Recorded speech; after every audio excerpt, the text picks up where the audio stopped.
Mucho gusto. Encantado, muchísimo gusto. Es mi cuñado Ricardo. Ah, perfecto. Mucho gusto, Ricardo. Usted, por favor. Bueno, que La verdad es que yo creo que él va a preguntar todo, pero si yo tengo una idea que yo quiero compartir, voy a hacerlo, pero creo que Miguel ¿Tu va a- castellano de dónde es? ¿Cómo? ¿Tu castellano de dónde es? Y me encanta que está diciendo eso, porque yo tengo compas de País Vasco. Ah, Entonces eso me es. cae bien. la primera pregunta sería, Manuel, para enlaces comunitarios se considera fundamental la alianza entre sectores y organizaciones muy de base que se articulan a nivel nacional, se pueden articular también a nivel internacional. Entonces, la primera pregunta, desde tu experiencia, ¿por qué es importante la articulación en multinivel de organizaciones y en general de la sociedad? Pues mira, básicamente por dos razones. La primera de ellas es de fuerza política. O sea, la experiencia nos ha dicho que organizaciones campesinas por sí solas, que organizaciones sindicales por sí solas, que organizaciones comunitarias por sí solas pueden hacer cosas importantes a nivel local, pero que cuando estamos hablando de los grandes problemas de un país es muy poco lo que se puede hacer. Y entonces en ese sentido una aglutinación de fuerzas de diversos sectores pues parece que hoy es básica para lograr transformaciones. Pero por otra parte, y sobre todo si vemos las experiencias participativas, ¿sí? No hay organización que pueda influir más que la organización comunitaria. El problema de la organización comunitaria es que muchas veces la tradición juega en contra de la innovación. No hay organización más innovadora que la organización civil. El problema de la organización civil es que siempre tiene poco arraigo, ¿sí? No hay organización que pueda influir más sobre niveles superiores del gobierno que la organización sindical, pero la organización sindical tiene muchas limitaciones y dentro de ellos sus liderazgos que son poco dados a la innovación. Cuando se juntan las tres se pueden hacer avances muy interesantes. Hay experiencias donde concurriendo diversas organizaciones, la campesina organizando iniciativas productivas, la civil dando asesoría, ¿sí? La social presionando sobre el gobierno local. Hay experiencias que nos dicen que con esto se puede avanzar bastante más. La segunda pregunta, un poco en esta debilidad de la construcción de alianzas, por lo menos de la experiencia de enlaces comunitarios, es que a diferencia que las universidades estadounidenses buscan siempre como vínculo fundamental organizaciones de la sociedad civil y comunitarias para aprender y desarrollar cosas juntos, la experiencia nos dice que desgraciadamente, salvo algunas excepciones, la academia mexicana, la universidad mexicana, no busca así de manera explícita organizaciones civiles y organizaciones comunitarias para realizar trabajos, sino solamente por interés de investigación. ¿Crees tener alguna hipótesis por qué no es tan amplia esta vinculación, tan institucionalizada como no por personas, sino que sea una voluntad de las autoridades universitarias? Yo creo que es una vocación que se perdió. Si vemos, por ejemplo, las organizaciones de derechos humanos en México, pues muchas de ellas tuvieron su origen en grupos académicos, ¿sí?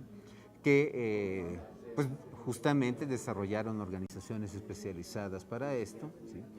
Pero con el cambio que hubo en las políticas de la educación superior, paulatinamente se fue perdiendo esto. En primer lugar, por la centralización de recursos. Anteriormente una universidad podía decidir en qué destinaba sus recursos. Ahora esta decisión corresponde al Ministerio de Educación, que implica un nivel muy centralizado de decisión. Anteriormente los profesores tendían a agruparse para desarrollar investigación, difusión de la cultura con grupos sociales. Ahora un profesor, mientras menos salga de la universidad y más escriba, pues aumenta la puntuación que le lleva a tener mayor ingreso. Y todas estas no son estrategias diseñadas en el país, son estrategias de carácter universal. He podido constatar con colegas españoles que están en la misma situación, ¿sí? De tal manera que esto pues incluso ha tendido a acentuarse. Por ejemplo, el Acuerdo de Bolonia, ¿sí?, sobre educación, pues tiende a profundizar estas relaciones más estandarizadas en las universidades, con decisiones más centralizadas. Realmente uno no tendría muchos elementos empíricos para decir las cosas pueden cambiar. Sí, muchos deseos que las cosas cambien, ¿verdad? Yo tengo esperanzas de que esto cambie más o menos rápidamente, pero tendría que reconocer que no tengo muchos elementos de carácter factual para decir ya está cambiando. Tercero, como parte final de este seminario, mañana organizaciones civiles mexicanas con universidades de Estados Unidos, para ti, ¿cuál podría ser uno de los ejes de esta agenda que se podría construir? Que pudieras colocar como que sería importante que se analizara o por lo menos se contemplara para desarrollar en el futuro. Pues mira, yo pondría 4 Ds. ¿Sí? La primera de ellas es el tema de la democracia. ¿Sí? Y no solo la democracia en México, sino también la democracia en Estados Unidos. Con todas estas estrategias en contra de la seguridad, al parecer al ciudadano norteamericano se le ofreció una suerte de intercambio entre libertades por seguridad. Y entonces me parece que esto hay que discutirlo porque hay intercambios similares que se han hecho con la democracia en México. La otra es el tema del desarrollo. ¿Sí? O sea, evidentemente que el estancamiento económico de México ya lo colocó como el último país en términos de crecimiento económico en América Latina, ¿sí? Pero las posibilidades de crecimiento y de desarrollo de México están en función de lo que pasa en Estados Unidos, ¿sí? Y Estados Unidos actualmente ya no es la primera potencia económica en términos de su potencial, aunque sea tautológico decirlo así. Esto es, ya no es la región más dinámica de la economía, y esto me parece que es algo que se debe pensar conjuntamente, ¿sí? La tercera es el tema de los derechos, que me parece también, tanto en México como en Estados Unidos, hay un proceso creciente de violación de los derechos. Recordemos que uno de los principales objetores a que se consolide el protocolo facultativo del Pacto Internacional de los Derechos Económicos, Sociales y Culturales fue Estados Unidos, cuando sostuvo que estos derechos solamente eran reclamables por cada ciudadano a su estado, con lo cual evidentemente los migrantes quedan fuera, ¿sí?